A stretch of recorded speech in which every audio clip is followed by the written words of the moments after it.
This race, back when I've done every 70.3 Worlds so far since the inception back in 2006, and it wasn't so big back then, and it's gradually getting bigger and bigger, and the field's getting deeper and deeper, and the girls are getting faster and stronger. And I came into this race last year just thinking, oh, it's just a trial race through, go through the motions race leading up to Hawaii.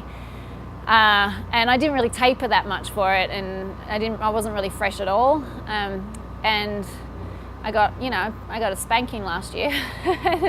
And so this year, even though I raced last weekend, I've really done like very little training this week. I've really, pulled it back and kept my feet up and tried to relax and rest. And even though I still feel like I'm in a million places at once, I still feel like physically I'm much more rested than last year.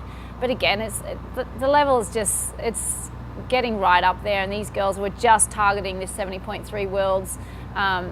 They're the ones who are really, amped for this race, and it's still in the back of my mind that I have Kona coming up, and I can't take that out. It's just always going to be there, and so for me, it's just like I'm not totally focused on this race, and that's probably a good thing.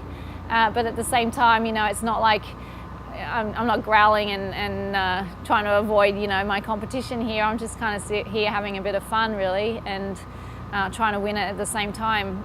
Yeah, I mean, High V, it was a stacked field, as you can imagine.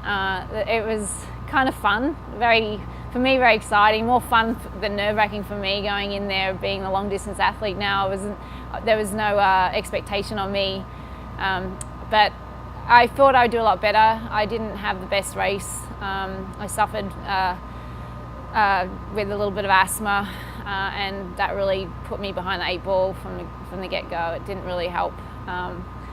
So I didn't have a really good race, but I know on a day when I've got everything firing, I can mix it with those girls, and next year I'm really looking forward to going back there.